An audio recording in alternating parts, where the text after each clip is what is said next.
Hola a todos, espero que estén muy bien. Mi nombre es Natalia Monroy. Para los que son nuevos oyendo mi podcast, bienvenidos a este nuevo episodio donde trataremos un tema muy interesante basándonos en Paulo Freire, un pionero importante en la pedagogía brasileño, y él nos habla en uno de sus libros sobre la educación como práctica de la libertad, el cual nos vamos a enfocar en el capítulo llamado La sociedad brasileña en transición.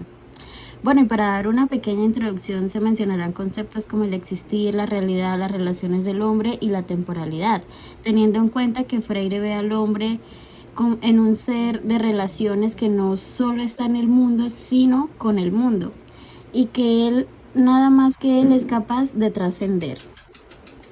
Y para esto traigo tres invitados muy especiales, estudiantes de trabajo social de la Universidad de Uniminuto, que tienen conocimiento obviamente sobre este tema. El desarrollo se hará mediante las preguntas que nuestros queridísimos invitados van a responder. Ahora sí, Juan, Pilar, Karen, ¿cómo están? Bienvenidos a este espacio, espero que todos lo podamos disfrutar y aprender algo nuevo hoy. Bueno, iniciando con la primera pregunta, entonces tú, Karen, ¿qué opinas sobre las exclusividades del existir que menciona el autor?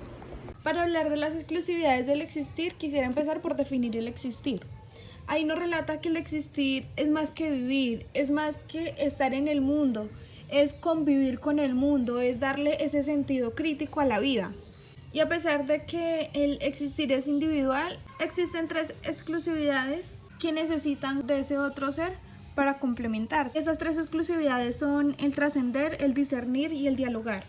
El trascender lo veo más como la necesidad que siente el ser humano de dejar un legado, que siento que estaba muy arraigada como a esa cultura que se va transmitiendo de generación en generación, esas prácticas que al pasar del tiempo nunca se pierden. El discernir lo veo como esa capacidad y ese sentido crítico que tiene el ser humano para tomar las diferentes decisiones que afrontan al pasar del tiempo.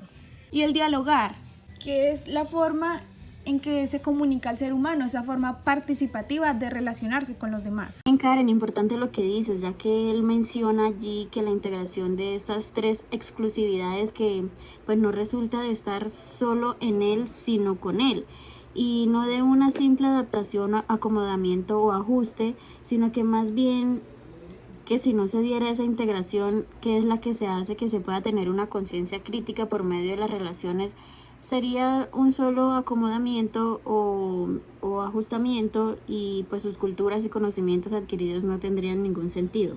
Bien, y para la segunda pregunta, y esta va para Juan, respecto a lo que Karen nos compartió, ¿qué opinas tú sobre lo que es el hombre moderno?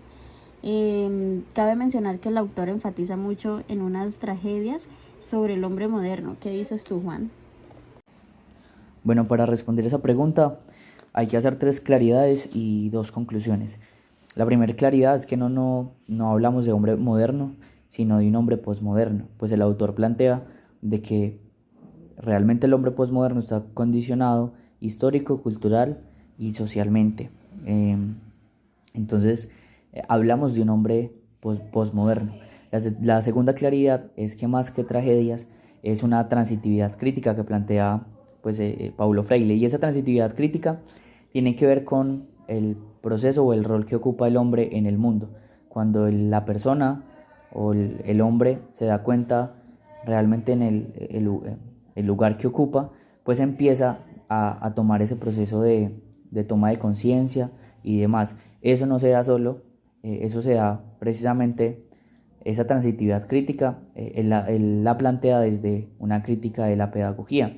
A través de la pedagogía, a través de la acción o del activismo que muchas veces nosotros como trabajadores sociales criticamos, es necesaria. Ese activismo y esa movilización social es necesaria para llegar a cerrar de pronto un poco ese condicionamiento de la sociedad y pasar a una transitividad crítica.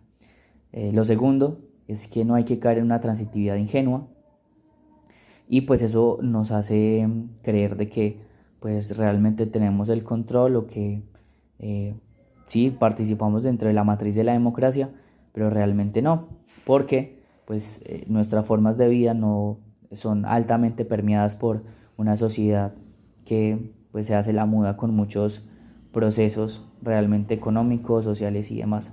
Él los llama como grupos usurpadores del poder, que pretenden como presentar un reencuentro con la democracia cuando no lo hay. Entonces, primera conclusión es precisamente entender el condicionamiento histórico-cultural que pasa el hombre o atraviesa. La segunda conclusión es realmente él hace entender esas formas de vida, ¿cierto? Y cuando hablamos de forma de vida, en el tema social, no nos referimos solamente al hombre y la sociedad, sino también a las especies humanas y no humanas.